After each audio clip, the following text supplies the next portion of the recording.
Hello, നമസ്കാരം. നമ്മളിപ്പോഴുള്ളത് Vietnam Halong ബേയിൽ നങ്കൂരം വിട്ടിട്ടുള്ള വെർദോർ lotus എന്ന cruise ഷിപ്പിലാണ്. ഇന്നലത്തെ നൈറ്റ് പാർട്ടി കഴിഞ്ഞ് പിന്നെയും കുറേ നേരം കലാപരിപാടികളുണ്ടായിരുന്നു. അവയൊന്നും ഷൂട്ട് ചെയ്തില്ല. ഈ വീഡിയോയിൽ നിങ്ങൾ കാണാൻ പോകുന്നത് ഹലോങ് ബേയിലെ സൂര്യോദയവും ഇവിടുത്തെ അത്ഭുത കാഴ്ചകളിലൊന്നായ കേവും മറ്റു വിശേഷങ്ങളുമാണ്. ആരും സ്കിപ്പ് ചെയ്യരുത്. അപ്പം നമുക്ക് വീഡിയോയിലേക്ക് പോകാം. നാട്ടുസഞ്ചാരിയുടെ മറ്റൊരു എപ്പിസോഡിലേക്ക് ഏവർക്കും സ്വാഗതം.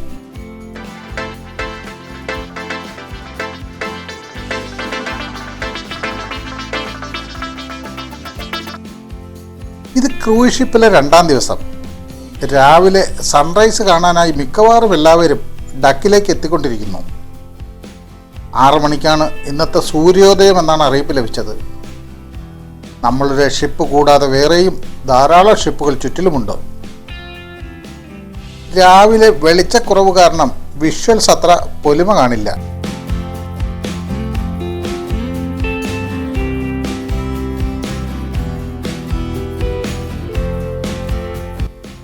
നല്ല ക്ലൗഡുണ്ട്. സൂര്യോദയം കാണാൻ കഴിയുമോ എന്നറിയില്ല. ഏതായാലും കാത്തിരിക്കാം. ഇപ്പോൾ സമയം 6 മണിയോടടുക്കുന്നു.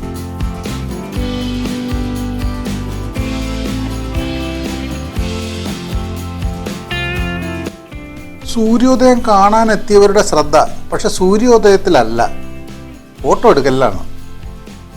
സൂര്യനെ വരുത്താനാണെന്ന് തോന്നുന്നു ആരോ സുപ്രഭാതം പ്ലേ ചെയ്തു.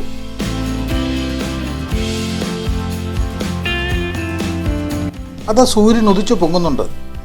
കാർമേഘം കാരണം നല്ല വിഷ്വൽസ് കിട്ടുമെന്ന് തോന്നുന്നില്ല.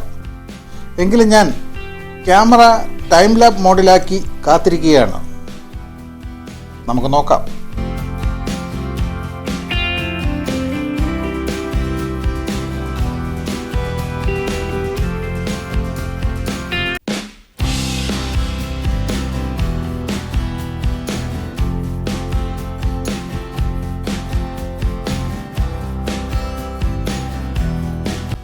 പ്രതീക്ഷിച്ച പൊലിമ കിട്ടിയില്ല.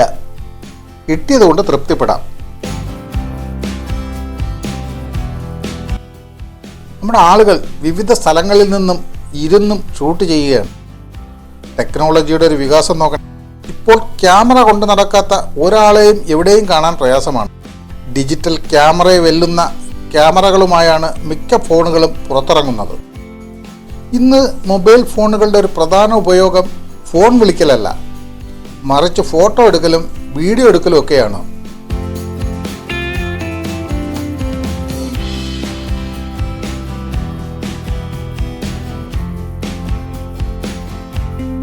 സൂര്യോദയം കഴിഞ്ഞ് തിരികെ മുറികളിൽ വന്ന് ഒരു യാത്രയ്ക്കുള്ള തയ്യാറെടുപ്പോടെയാണ് എല്ലാവരും ബ്രേക്ക്ഫാസ്റ്റിനായി എത്തിക്കൊണ്ടിരിക്കുന്നത്.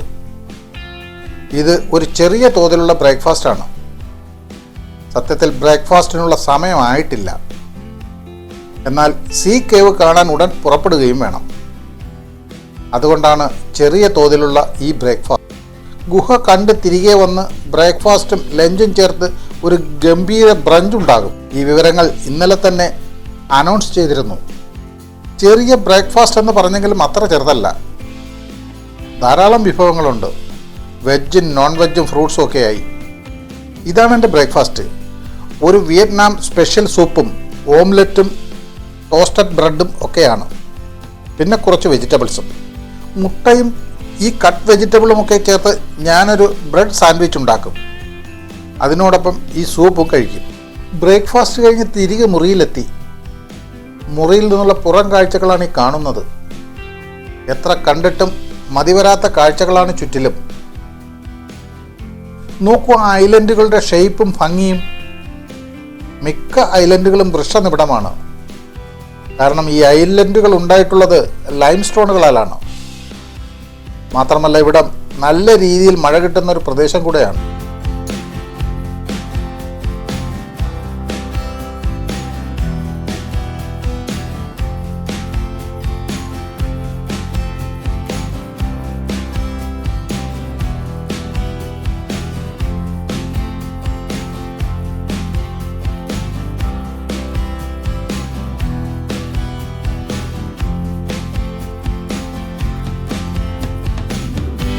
ഞങ്ങളെല്ലാം കേവ് കാണാൻ പോകാനായി ലോബിയിലെത്തി. ആ കാണുന്ന ബോട്ടിലാണ് നമുക്ക് കേവിനടുത്തേക്ക് പോകേണ്ടത്. എന്നാൽ നമ്മുടെ ഷിപ്പ് അടക്കം മൂവിങ്ങിലാണിപ്പോൾ. എനിക്ക് തോന്നുന്നത് കുറച്ച് ദൂരം കൂടെ ഈ ഷിപ്പിൽ പോയ ശേഷം ആ ബോട്ടിൽ കേവിനടുത്തേക്ക് പോകുമെന്നാണ്. ഏതായാലും ഒരു അരമണിക്കൂർ യാത്രയുണ്ട്.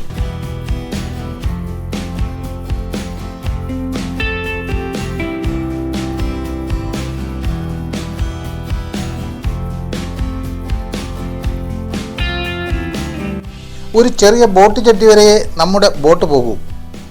പിന്നെ പെഡൽ ബോട്ടിലാണ് ഗുഹയിലേക്ക് പോകുന്നത്. ഇപ്പോൾ നമ്മുടെ ഷിപ്പ് മൂവിങ്ങിലാണ്, പക്ഷെ വളരെ സാവധാനത്തിലാണ് യാത്ര.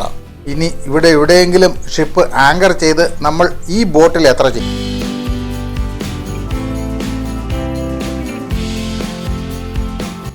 കുറെ യാത്ര ചെയ്ത ശേഷം എല്ലാവരും ബോട്ടിലേക്ക് കയറുകയാണ്.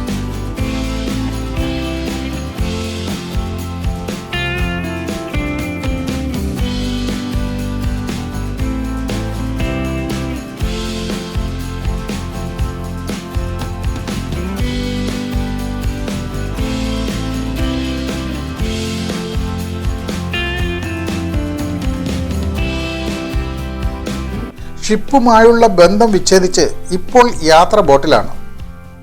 യാത്രയിൽ നമ്മുടെ ഷിപ്പിൽ ഇന്നലെ ഉണ്ടായിരുന്ന മുഴുവൻ പേരുമില്ല.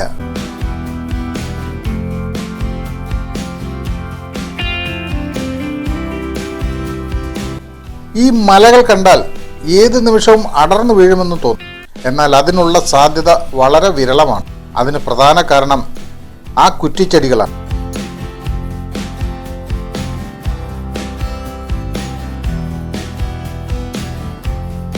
അവിടെ ഒരു ഒറ്റപ്പെട്ട കെട്ടിടം കാണുന്നുണ്ട്. ഫോറസ്റ്റ് ഡിപ്പാർട്ട്മെന്റുമായി ബന്ധപ്പെട്ടുള്ള ഒരു കെട്ടിടമാകാനാണ് സാധ്യത.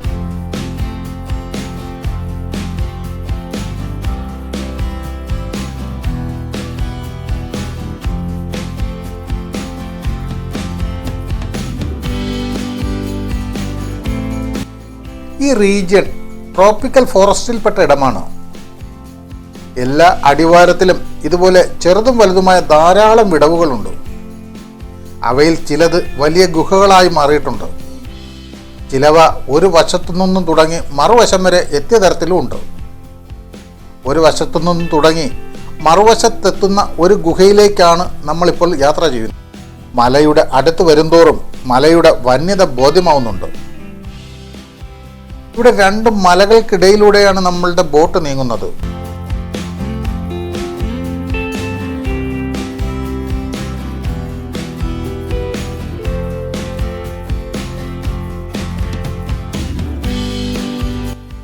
അതാ കാണുന്നത് ഒരു ഫിഷിംഗ് വില്ലേജാണ്.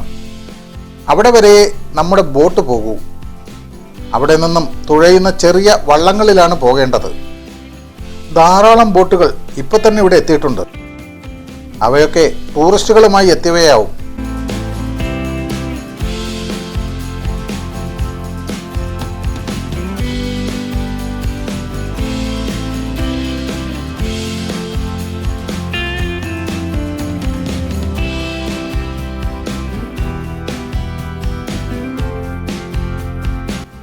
നമ്മൾ അടുത്തുള്ളൊരു പ്ലാറ്റ്ഫോമിലേക്ക് അടുക്കുകയാണ്. ബോട്ട് പ്ലാറ്റ്ഫോമിൽ ആങ്കർ ചെയ്തു. ഇനി നമ്മൾ ഇവിടെ നിന്ന് ഇറങ്ങും.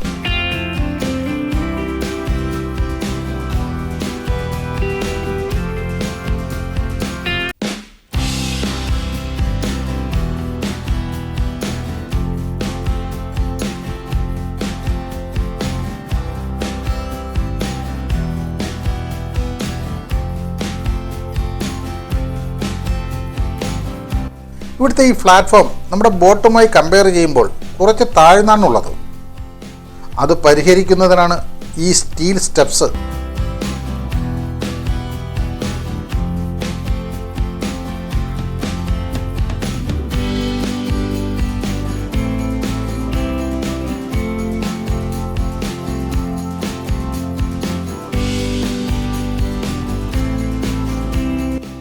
ആദ്യ കാഴ്ചയിൽ തന്നെ ഈ പ്ലാറ്റ്ഫോം അത്ര സേഫായി തോന്നുന്നില്ല. കാലപ്പഴക്കമുണ്ട്. അത് ഗൈഡ് സൂചിപ്പിക്കുകയും ചെയ്തു. ഈ പ്ലാറ്റ്ഫോമുകളിൽ നിരത്തിയിട്ടുള്ള പലകകൾ പലത് ഇളകിയാണുള്ളത്. അതുപോലെ വലിയ വിടവുകളും കാണുന്നുണ്ട്. നിലത്ത് നോക്കി നടന്നില്ലെങ്കിൽ താഴെ കടലിൽ വീഴും. അതാണ് അവസ്ഥ. ചില സ്ഥലങ്ങളിൽ പുതിയ പലകകൾ കയറ് കൊണ്ട് കെട്ടി പ്ലാറ്റ്ഫോം ബലപ്പെടുത്താൻ ശ്രമിച്ചിട്ടുണ്ട്. ഇവിടെ ഒരു ചെറിയ കടയുണ്ട്. ഡ്രിങ്ക്സും സ്നാക്സും ഒക്കെ കിട്ടും. ഇത് ഇങ്ങനെയാണ് പ്ലാറ്റ്ഫോമുകൾ നിർമ്മിച്ചിരിക്കുന്നത്. പ്ലാസ്റ്റിക് വീപ്പകൾ ഉപയോഗിച്ചാണ് ഈ പ്ലാറ്റ്ഫോമിനെ വെള്ളത്തിന് മുകളിൽ നിലനിർത്തിയിരിക്കുന്നത്. ഇതുപോലുള്ള വീപ്പകൾ ധാരാളമായി ഇതിനടിയിൽ അടുക്കി വെച്ചിട്ടുണ്ട്. ഇവിടം കാറ്റ്ബ ഐലൻഡിൽപ്പെട്ട ഒരു സ്ഥലമാണ്. ഇവിടെ ഒരു സംരക്ഷിത പ്രദേശം കൂടെയാണ്. ഇവിടെ 2 കേവുകളാണ് പ്രധാനമായുള്ളത്. ഒന്ന് ആർക്ക് കേവും, മറ്റൊന്ന് ബ്രൈറ്റ് കേവും. ഇത് രണ്ടും നമുക്ക് കാണാൻ കഴിയും.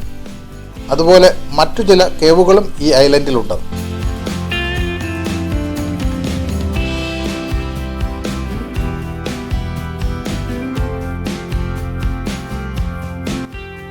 ഇത് ഇത്തരം ചെറിയ വള്ളങ്ങളിലാണ് ഇനിയുള്ള യാത്ര. നമ്മളെ കൊണ്ടുപോകാനായി തുഴച്ചിൽക്കാർ തയ്യാറായി നിൽപ്പുണ്ട്. നമ്മുടെ തരിയൻ സാർ ഓൾറെഡി ഒരു വള്ളത്തിൽ കയറി ഇരിപ്പുണ്ട്.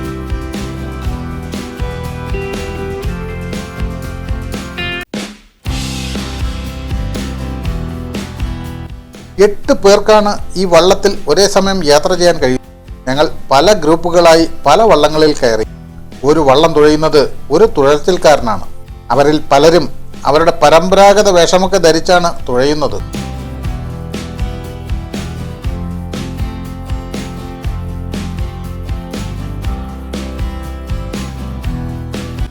ഇതാണ് തുഴച്ചിൽ രീതി. 2 പെഡലുകളും ഒരാൾ തന്നെ ഉപയോഗിച്ചുള്ള തുഴച്ചിൽ.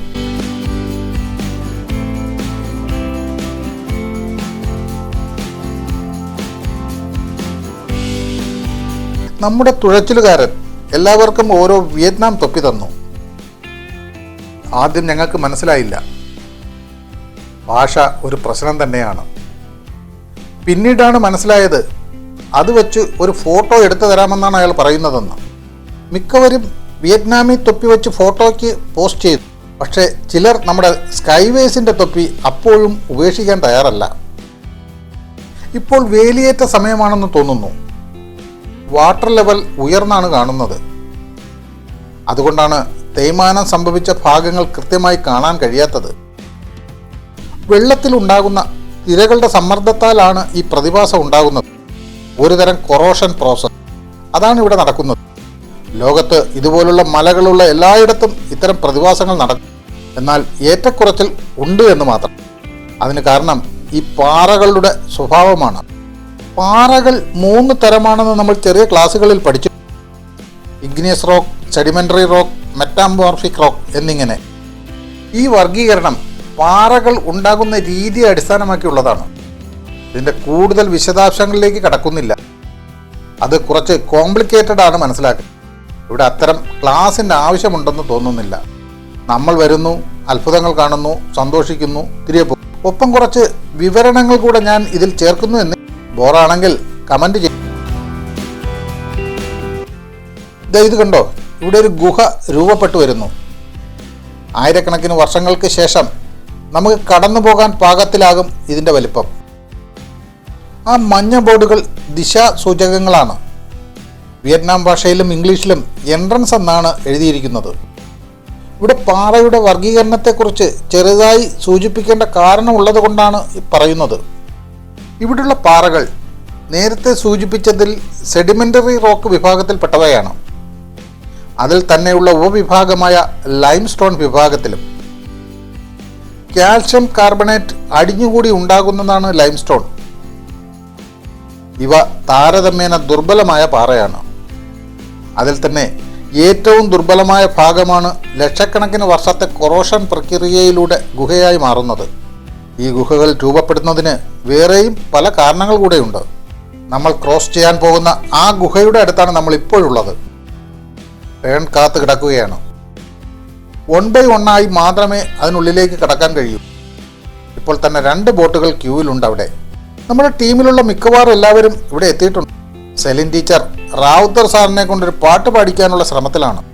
റാവുത്തർ സാറിന് കൂട്ടിനായി ഷാഹിന ടീച്ചറും കൂടെ കൂടുന്നുണ്ട്.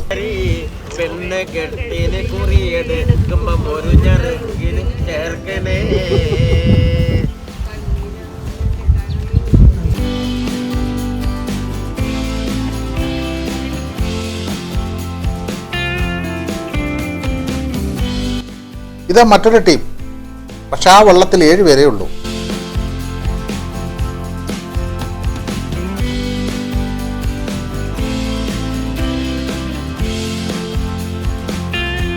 ആ കാണുന്ന ഗുഹയിലൂടെയാണ് നമ്മൾ ആ മലയുടെ അപ്പുറം കടക്കാൻ പോകുന്നത്. Luon cave. ആ ഗുഹയുടെ പേര് അങ്ങനെയാണെന്നാണ് ഞാൻ മനസ്സിലാക്കുന്നത്. തെറ്റിയെങ്കിൽ തിരുത്തുക.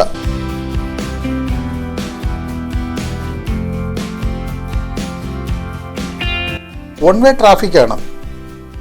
വരിയായി ഒരു സമയം ഒരു ഡയറക്ഷനിൽ മാത്രമേ സഞ്ചരിക്കൂ. ആ കാണുന്നത് മറുപുറത്തു നിന്നും തിരികെ വരുന്ന വള്ളങ്ങളാണ്.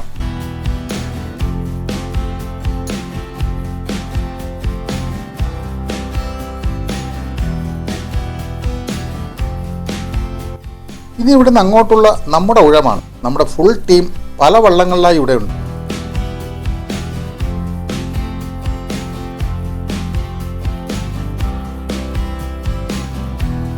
ഒരു അത്ഭുത ലോകത്തേക്കാണ് കടക്കുന്നതെന്ന് ഇവിടുത്തെ തുടക്കം കണ്ടപ്പോൾ തന്നെ മനസ്സിലായി.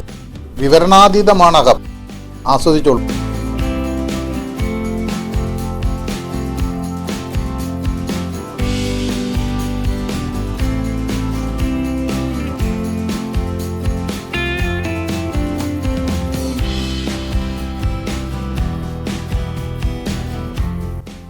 പല സ്ഥലത്തും നമ്മുടെ തല മുകളിൽ മുട്ടാവുന്ന ഗ്യാപ്പേ ഉള്ളൂ. സൂക്ഷിക്കണം.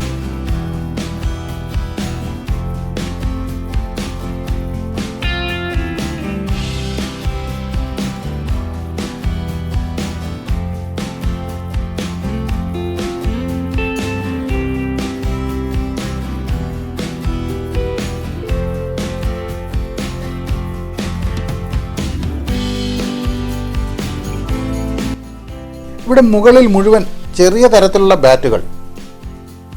വളരെ ചെറിയ വലിപ്പമുള്ള വിഭാഗത്തിൽപ്പെട്ട ആയിരക്കണക്കിന് എണ്ണമുണ്ട്.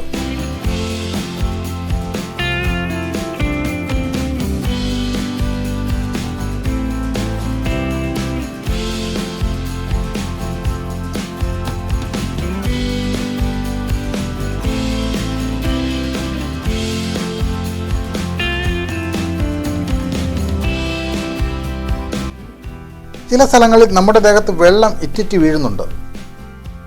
അത് മലമുകളിൽ നിന്നും മഴവെള്ളം പാറയുടെ വിടവുകളിലൂടെ ഊർന്നിറങ്ങി താഴേക്കെത്തുന്നതാണ്. ഇത്തരം ഗുഹകൾ ഉണ്ടാകുന്നതിന് ഈ മഴവെള്ളവും ഒരു കാരണമാണ്. മഴവെള്ളത്തിലെ ആസിഡ് ഈ പാറകളുടെ കാൽഷ്യം കാർബണേറ്റുമായി റിയാക്ഷൻ സംഭവിച്ച് കൊറോഷനെ ത്വരിതപ്പെടുത്തുന്നു. അങ്ങനെ ഉണ്ടാകുന്ന കേവുകളെ ഹൈബ്രിഡ് കേവുകൾ എന്നാണ് വിളിക്കുന്നത്.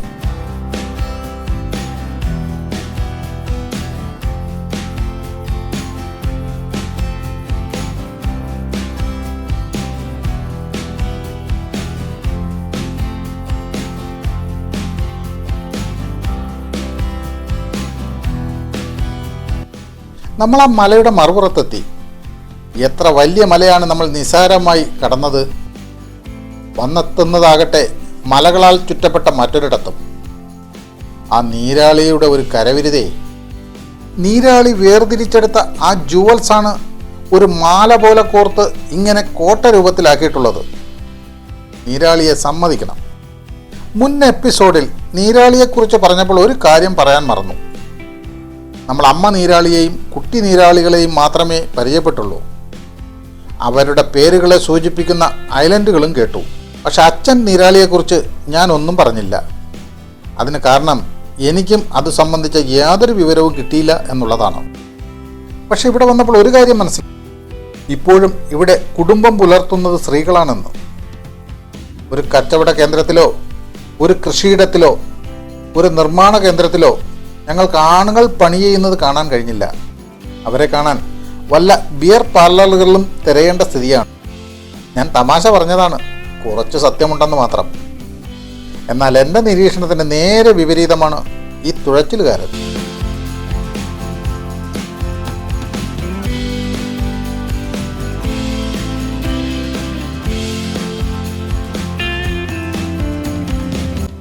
തിരികെ പോകാനുള്ള കാത്തുകിടപ്പിൽ നമ്മുടെ തുഴച്ചിലാശാൻ ഞങ്ങളുടെ ഒരു ഗ്രൂപ്പ് ഫോട്ടോ എടുത്തു തന്നു.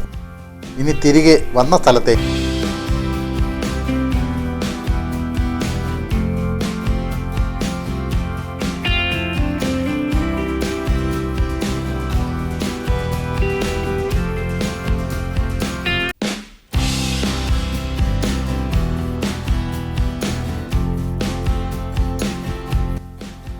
വൺ വേ ട്രാഫിക് എന്ന് പറഞ്ഞത് തെറ്റി.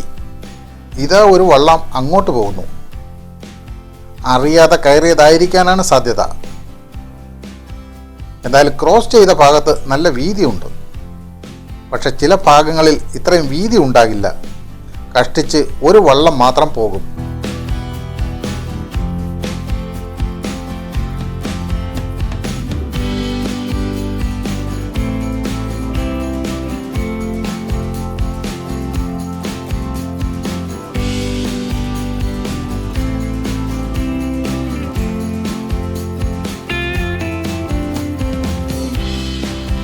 മറുപുറത്തെത്തി. നല്ല കാറ്റുണ്ട് ഇവിടെ. എത്ര വൃക്ഷനിബിഡമാണ് ആ കുന്നുകൾ. ശരിക്കും ഒരു അത്ഭുത പ്രതിഭാസം തന്നെ.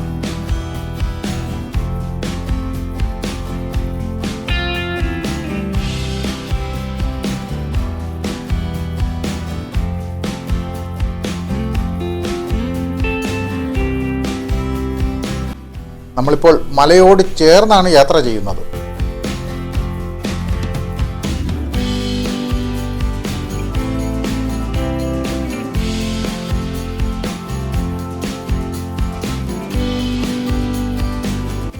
ലോകത്ത് മിക്കയിടത്തും ഇത്തരം ഗുഹകളുണ്ട്. നോർവേയുടെ തീരത്ത് ഒരു കൂറ്റൻ കേവ് ഉണ്ട്. പക്ഷേ ഇപ്പോൾ ആ കേവ് കടലിൽ നിന്ന് 100 മീറ്റർ ഉയരത്തിലാണുള്ളത്. വർഷങ്ങൾ കൊണ്ട് കടൽ ഉള്ളിലേക്ക് വലിഞ്ഞതാണ് ഇതിന് കാരണം. പക്ഷേ ആ കേവിനെ ഇപ്പോഴും സീ കേവ് ഗണത്തിൽ തന്നെയാണ് ഉൾപ്പെടുത്തിയിരിക്കുന്നത്.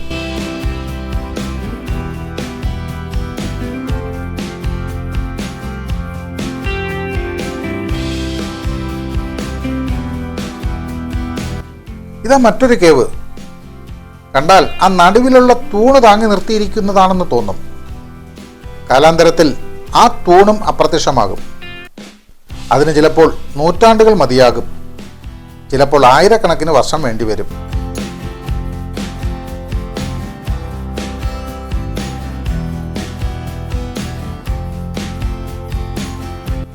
(2013) ഒരു പഠനപ്രകാരം ലോകത്തുള്ളതിൽ ഏറ്റവും വലിയ കേവായി കണ്ടെത്തിയിട്ടുള്ളത് ന്യൂസിലൻഡ് തെക്ക് ഭാഗത്തുള്ള ഒരു ഐലൻഡിലുള്ള കേവാണ്.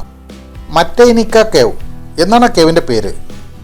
അതിന് 1.5 കിലോമീറ്റർ നീളമുണ്ട്.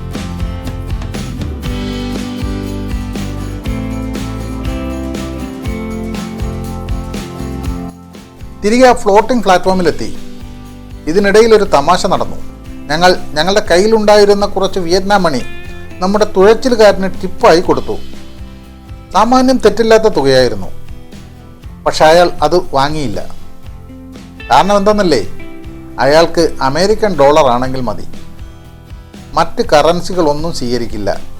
ഭാഗ്യമോ നിർഭാഗ്യമോ ഞങ്ങളുടെ കൈവശം അന്നേരം ഡോളറുകളൊന്നും ഉണ്ടായിരുന്നില്ല. ഇനി ഉണ്ടെങ്കിൽ തന്നെ അത് അവൻ അർഹിക്കുന്നില്ല. ഒരുപക്ഷെ അവരുടെ രൂപയുടെ മൂല്യക്കുറവാവും കാരണം. എന്ത് കാരണമായാലും അത് അത്ര നന്നായില്ല എന്ന് എനിക്ക് തോന്നുന്നു.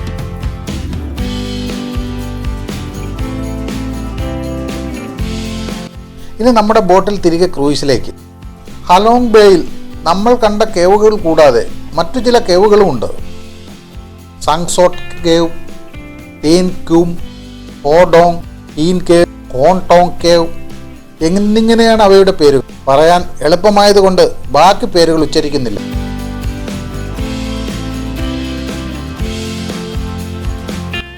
വാവ്, അതാണ് ഷിപ്പ്. Paradise grand. അതൊരു പാരഡൈസ് തന്നെ.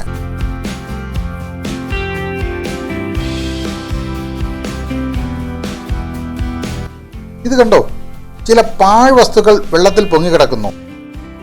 ഇതാണ് ഇവിടുത്തെ ഇപ്പോഴത്തെ പ്രശ്നം. ടൂറിസം വളരുന്നതനുസരിച്ച് സ്വാഭാവികമായി ഉണ്ടാകുന്ന മലിനീകരണം.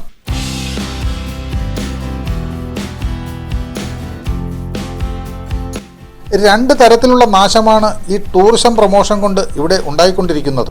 ഒന്ന്, കണ്ടൽ ചെടികൾ ധാരാളമായി നശിപ്പിക്കപ്പെടുന്നു. നമ്മൾ കണ്ട ഫ്ലോട്ടിംഗ് പ്ലാറ്റ്ഫോമും ബോട്ടുകളുമൊക്കെ ഉണ്ടാക്കാനായി അവ ധാരാളമായി മുറിച്ചു മാറ്റുന്നു. രണ്ടാമത്തേത് ജലമലിനീകരണമാണ്. അതാകട്ടെ വലിയ തോതിൽ ഇവിടുത്തെ മത്സ്യസമ്പത്തിനെ ബാധിക്കുന്നു.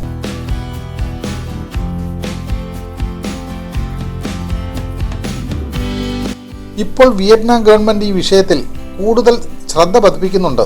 ടൂറിസം പ്ലാനിൽ വേസ്റ്റ് മാനേജ്മെൻറ്റും മിനിമം എക്സ്പ്ലോറേഷൻ ഓഫ് സോഴ്സസും എക്കോ ഫ്രണ്ട്ലി ടൂറിസവും പ്രാധാന്യത്തോടെ നടപ്പിലാക്കാൻ ശ്രമിക്കുന്നുണ്ട്. ഇതൊരു പരിധിവരെ ഇവിടെ വിജയിക്കുകയും ചെയ്യുന്നുണ്ട്. കാരണം ഇവിടെയുള്ള ആളുകൾ പൊതുവെ നിയമങ്ങൾ പാലിക്കാൻ ശീലിച്ചവരാണ്. 1992 വിയറ്റ്നാം ഗവൺമെൻറ് ഇവിടെ റിന്യൂവൽ നാഷണൽ ലാൻഡ്സ്കേപ്പ് മോണുമെൻ്റായി പ്രഖ്യാപിച്ചിട്ടുണ്ട്.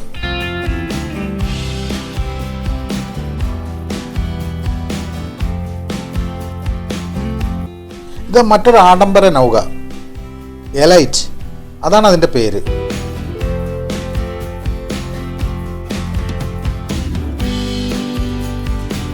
ഇവിടെ എന്തോ ഒന്ന് വെള്ളത്തിൽ പൊങ്ങിക്കിടക്കുന്നു. എന്താണെന്നറിയില്ല. അറിയുന്നവർ കമൻറ്റ് ചെയ്യണേ. ഒരു കോപ്പർ വെസൽ പോലുണ്ട്. അതിൻ്റെ ലിഡാണ് ഒരു വശത്ത് കിടക്കുന്നത്.